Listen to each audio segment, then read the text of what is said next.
even piecemeal. So that's a tough position to be in, right? Because you don't want your good players to be sitting around twiddling their thumbs, but you also don't want to be throwing, just cannon fodder at them, because that's not fun. That's not fun for that group, and it's not. It's definitely it's not fun for the people that are just getting chewed through, right? I mean, so obviously Tuesday the tightening came in, and I've heard pretty much an overall improvement. I don't know. I haven't played as many. It hasn't been 48 hours, but I haven't heard the, oh my god, we just raffle stomped, 12-0, 12-0, 12-0, gone undefeated, but that's what was happening pretty much, as you moved up the food chain. So, I have a question for you guys, and this is something that might be a little bit controversial, just for the fact of, we just got 4+ man groups, but we were under the impression that 4+ man groups were going to be only in the group queue, right, and 2 to 4s would be group and solo. Now that the rules have sort of changed, now we have 2 dedicated, queues, a solo and a group. My question is, and go ahead, explain yourself if you think yes or no, is 4+ mans good or bad for the group queue in your opinion? Who wants to take the bite first? I'll go. I think that people are we're being pretty quick to pass judgment on it right now. And I was guilty of this a week or 2 ago when it first came out. And we were talking about it, where we were all like, "Man, things need to change." Blah blah blah blah blah. I think that we need to make some small tweaks first. This tweak where they said they tightened the ELO, and I would even be in favor of upping match waiting time for groups of 12 to find closer matches, because before it was, if you wanted to play 12s, maybe taking an hour to play a game. So as long as it's less than that, it's gonna be an improvement. So I would wait a little while, and I would take, add longer times to the bigger queues so that they can get closer matches, and just try and tighten up the matchmakers so that people have closer and closer games.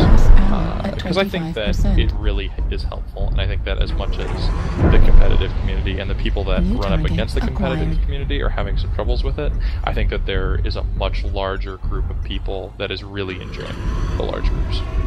What about you, Brendan? Well, I think it's viewed as I think you view it a little bit as a double-edged sword, because before the 4+ group queue, everyone was complaining about 4-man rolling solo queue. So if you were to set it back to that, everyone's going to go back to complaining about 4-mans rolling the solo queue.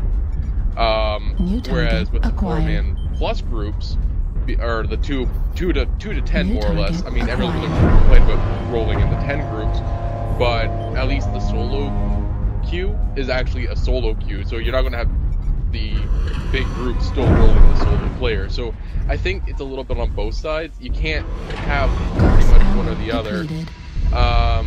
It's hard to say, honestly, because honestly, I don't mind the 2 to 10 queue. Does it require me to play a little bit better and not just goof off? Sure, but if I want to goof off and that sort of thing, I can hop into the solo queue and not have to be try hard all day. So I'm gonna tackle this from a few different angles. First off, the 4+ man queue, the group queue, was introduced because there were people out there that wanted more than 4+ mans, and they didn't want to just hop into just 12 mans, right? And 12 mans was pretty much dead. Let's just be honest. Yes, there was some people sometimes on it, but to enter that against was brutal.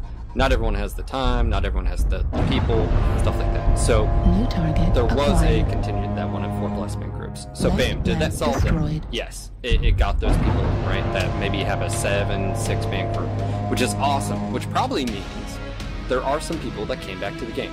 Whether that's such a small thing, I guarantee there are some people that came back to the game just because of that. So is that a good thing? Yes.